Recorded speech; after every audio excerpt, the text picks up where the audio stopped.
Hello everyone, आज मिलते हैं केमिस्ट्री में एक न्यू टॉपिक के साथ और हमारा टॉपिक है मोलर मीन आयनिक एक्टिविटी कोफिशिएंट। हम इसको कैसे फाइंड आउट करते हैं वो हम इस क्वेश्चन के थ्रू सीखने वाले हैं। एक न्यू कंसेप्ट के साथ है, एक न्यू क्वेश्चन के साथ है, ठीक है।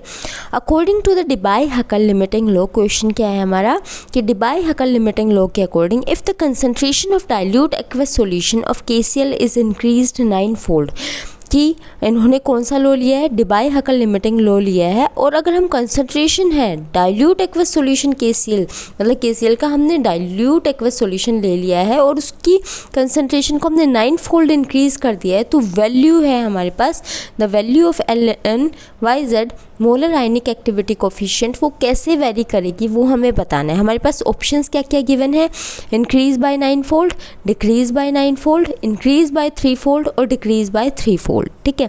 तो इसमें क्या आएगा हमारा log of gamma plus minus is equal to -a Z positive Z negative और √i, ये मोड के अंदर हमने ले रखे हैं, ठीक है।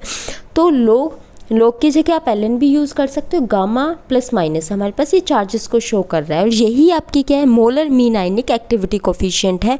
इसी का रिलेशन आपको निकालना है कंसंट्रेशन के साथ, ठीक है। ए क्या है, कोई भी कांस्टेंट है, जेड पॉजिटिव क्या है आपका प्लस चार्ज है आपका, जेड नेगेटिव क्या है नेगेटिव चार्ज, मतलब जो भी हमने लिया है, सपोज इसमें KCl लिया है तो K पॉजिटिव है वो जेड पॉजिटिव है और Cl नेगेटिव क्या है आपका जेड नेगेटिव है, कि वो +1 है या -1 है, यूनिमोलिकुलर है या फिर बाय मोलिकुलर है, वो डिपेंड करता है, यूनिवैलेंट आयन है या बायवैलेंट आयन है, वो डिपेंड करता है। √i, अब i की वैल्यू कैसे निकालते हैं आयनिक एक्टिविटी, हमारे पास i की वैल्यू निकालते हैं half summation of CI ZI का होल स्क्वायर, ठीक है। तो i किसके डायरेक्टली प्रोपोर्शनल है, C के डायरेक्टली प्रोपोर्शनल है। और अगर हम अगर C के प्रोपोर्शनल है तो i जो है √i वो हमारा लोग गामा प्लस माइनस या फिर ln plus gamma plus minus के भी डायरेक्टली प्रोपोर्शनल होगा और -a हमारा कांस्टेंट हो जाएगा, ठीक है। तो अब हमें i की वैल्यू फाइंड आउट करनी है। अगर i की वैल्यू पता लग गई तो हम इसका रिलेशन √i के साथ इजीली निकाल सकते हैं। तो KCl को जब हम डिसोशिएट करेंगे तो वो क्या आएगा, K पॉजिटिव Cl नेगेटिव आएगा हमारा। और i की वैल्यू अगर हम फाइंड आउट करें तो हाफ CI कंसंट्रेशन क्या है 1 है, जब नहीं गिवन है तो मल्टीप्लाई ZI भी कितना है 1+1 चार्ज है हमारा पोटेशियम पर, प्लस Cl नेगेटिव का देखें तो इसकी कंसंट्रेशन कितनी है 1 जब गिवन नहीं है तो, और 1 क्या है इसके ऊपर चार्ज है हमारा। तो टोटल जब इसको सोल्व करेंगे तो कितना आ जाएगा 1+1 2 से 2 कैंसिल होकर 1 आ जाएगा। आई की वैल्यू कितनी आ गई 1। इन्होंने बोला है अगर हम कंसंट्रेशन को 9-fold इंक्रीज कर देते हैं, मतलब C की जगह 9 रखते तो क्या चेंज आएगा, तो I = हाफ, C की जगह 9 रख तो कोई प्रॉब्लम नहीं है।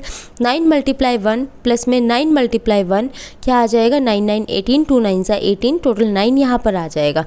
इस I की वैल्यू को हमने इसमें पुट किया है ln gamma plus minus = -a √9, और हमें पता है स्क्वायर रूट ऑफ 9 क्या होता है 3 होता है, तो -3a आ जाएगा। ln गामा प्लस माइनस जो है वो -3a के इक्वल आ जाएगा।